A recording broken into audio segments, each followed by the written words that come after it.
sommaire de l'actualité, des journalistes de l'agence guinéenne de presse suivent une formation au CPA sur le management d'une unité administrative.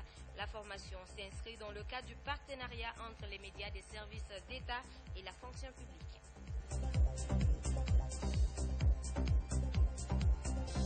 Une pensée vers les victimes de l'éboulement de Kolonkola dans Bofa. L'association des ressortissants de la localité a offert des vivres et d'autres matériels aux sinistrés. Vous aurez les échos avec Souleymane Kamara. C'est tout pour les titres.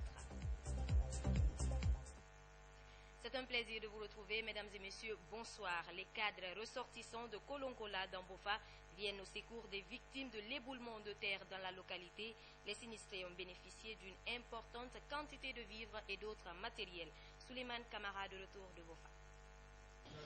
Des vivres pour des sinistrés de Kolonkola par des cadres et ressortissants de Bofa en signe de solidarité due au drame survenu dans leur localité. Nous avons amené le peu que nous avions sous la main à l'époque, c'était une somme d'1 million de francs plus 4 sacs de riz. Nous avons collecté des dons à partir des ressortissants qui se trouvent à Conakry et même de l'étranger qui sont tombés sur notre réunion.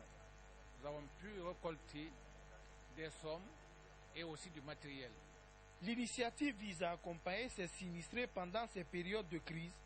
Depuis l'annonce du drame, autorités et personnes de bonne volonté s'activent à appuyer ces familles victimes. Frappées par le malheur, elles sont réconfortées aujourd'hui par cette assistance des cadres et ressortissants. Actuellement, nous habitons chez nos voisins.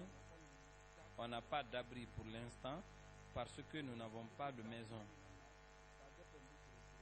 Nous sommes heureux de recevoir tous ces appuis-là. Ça va droit au cœur. Ça prouve qu'il y a une solidarité entre les enfants, entre les fils de Bofa. Et nous prions Dieu que cela aille de l'avant.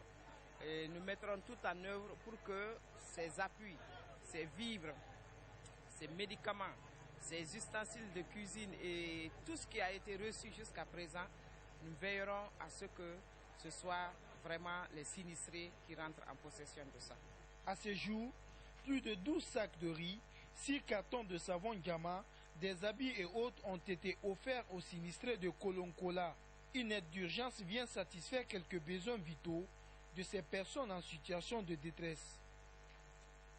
Merci Souleymane Kamara. L'ONG Aide à l'éducation, à la science, à la culture et à l'environnement a organisé un point de presse le week-end dernier à la Maison des journalistes. La démarche vise à informer les journalistes sur l'importance des questions liées aux droits de l'homme et à la culture de la paix. Cette conférence marque le début officiel des activités de l'ONG. Mohamed Siarsouma Mouroui Diallo. Pour mieux comprendre les avantages et les vertus des droits de l'homme et de la culture de la paix, l'ONG Aide à l'éducation, à la science, à la culture et à l'environnement échange avec les hommes de médias. La démarche s'inscrit dans le cadre du lancement officiel de ces activités. L'élection qui s'annonce, on a déjà commencé la campagne, mais vous trouverez que certains vont aller attaquer le communautarisme, le régionalisme, l'ethnocentrisme. Donc c'est des choses qui ne doivent pas être prises en considération. Donc nous allons essayer de se lever dès maintenant pour donner l'esprit à tous les Guinéens que la démocratie ne veut pas dire la violence. L'historique des droits de l'homme et la garantie de la justice pour tous sont entre autres points édifiés. L'invite est en plus lancé aux jeunes à s'intéresser à la promotion des droits humains. Amener les jeunes à avoir un comportement responsable. Mais à ce niveau, je dis que la responsabilité du comportement chez les jeunes, c'est d'abord de se former et de s'informer. De s'informer sur tous les cadres juridiques, tous les supports normatifs, toutes ces lois qui concernent la Guinée et la communauté internationale. Des initiatives similaires sont dans l'agenda de l'ONG Aide à l'éducation, à la science, à la culture et à l'environnement. Depuis 2012, sa date de création, elle élargit son intervention sur l'ensemble des questions d'intérêt national. Au ministère de la fonction publique, le centre de perfectionnement continue à former les hommes de médias après les 2 RTG. C'est au tour de l'agence guinéenne de presse à bénéficier de la formation en management d'une unité administrative. L'objectif vise à renforcer les capacités des journalistes. On fait le point avec Mawata Kamara. Cette formation de 2 jours regroupe une quinzaine de cadres et journalistes de l'agence guinéenne de presse AGP. Le thème principal de la formation est « Management d'une unité administrative ». C'est une initiation du Centre de perfectionnement administratif CPA. Le management permettra à nos cadres d'ajouter un plus à leur expérience parce que l'administration guinéenne a besoin du capital humain vendable qui pourrait apporter un plus également à ce que nous ambitionnons comme progrès, comme développement. Et nous estimons que le résultat sera bon. Et nous remercions le ministre de la fonction publique pour cette grande initiative. L'objectif, c'est de les familiariser avec les outils du management parce que généralement, chacun de nous termine l'université avec un bagage technique en histoire, en géographie, en chimie.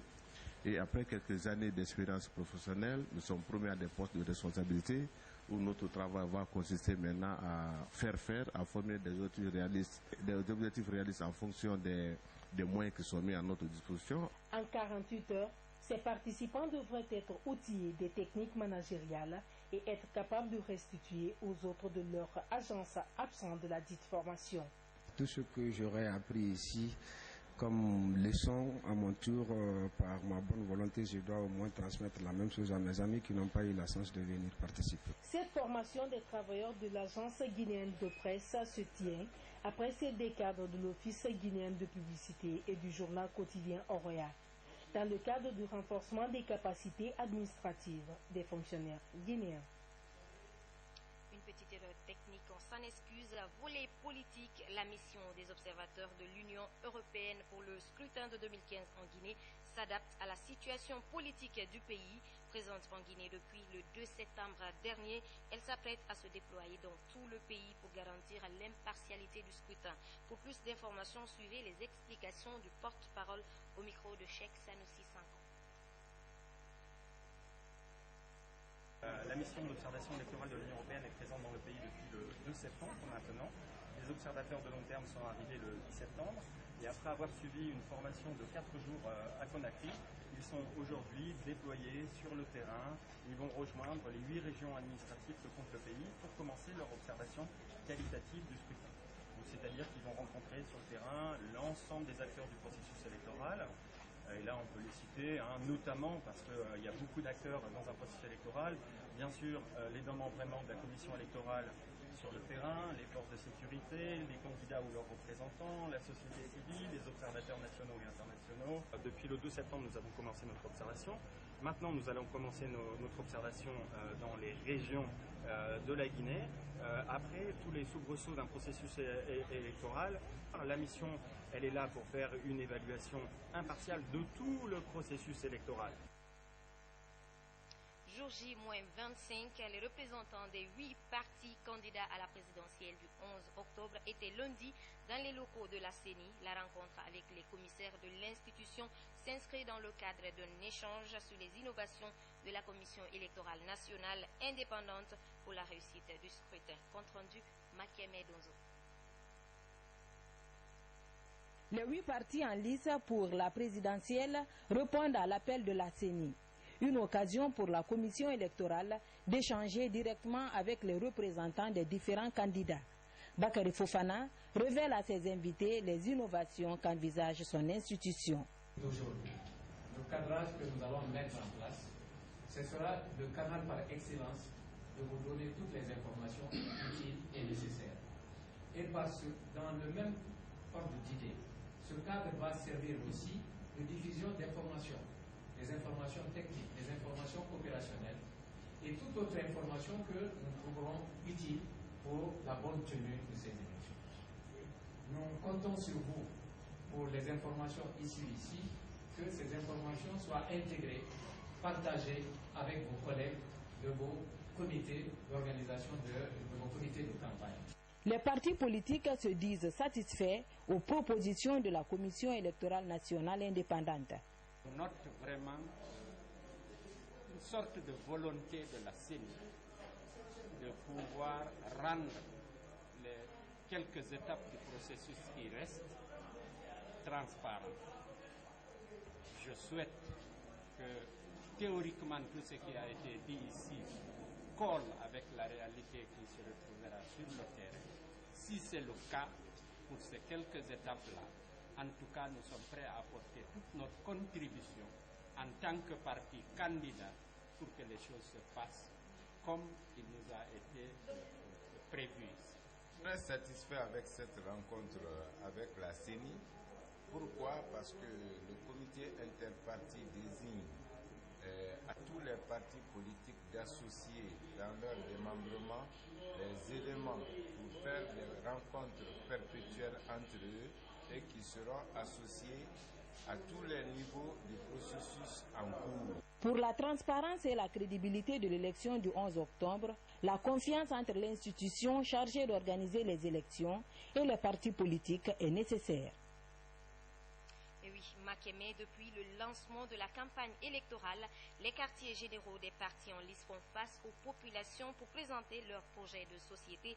Mais pour bon nombre d'observateurs, la campagne de 2015, contrairement aux années précédentes, présente moins d'engouement.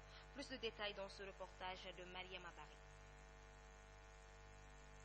La campagne présidentielle 2015 connaît peu d'engouement depuis son lancement le jeudi 10 septembre, ce contrairement aux années antérieures.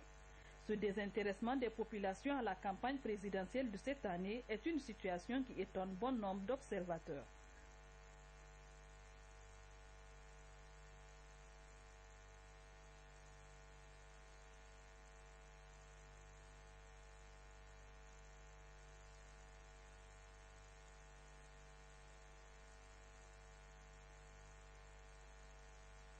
Réveil de conscience ou nouvelles préoccupations de la population, en tout cas, les citoyens de la capitale se montrent très méfiants des politiques.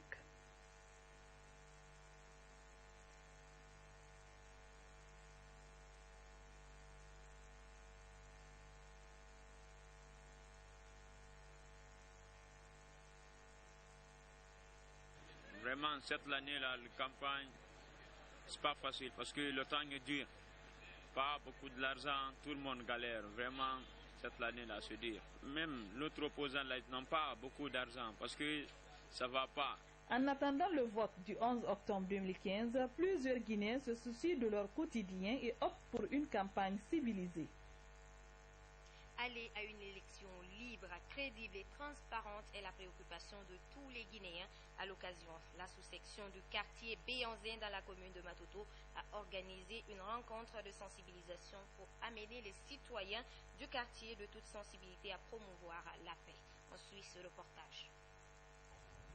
En cette phase préélectorale de la présidentielle de 2015, les Guinéens en lieu et place au soutien se mobilisent pour promouvoir la paix et amener les populations à l'union. C'est dans cette dynamique que l'association de la sous-section du quartier Béanzin dans la commune de Matoto a organisé cette cérémonie. Placée sous l'égide du ministre de la fonction publique, la cérémonie, en plus de son caractère de réjouissance, a été aussi un facteur de raffermissement des liens entre tous les citoyens du quartier Béanzin. Tous les intervenants, notamment la marraine de groupe et le représentant du ministre, ont appelé les Guinéens à la cohésion sociale, à l'entente et à l'acceptation dans la différence. Dans la joie et dans l'allégresse, les citoyens du quartier, de toute sensibilité confondue, ont affiché leur engagement à aller vers une élection apaisée le 11 octobre et qu'après l'échéance, les résultats soient acceptés de tous dans la paix.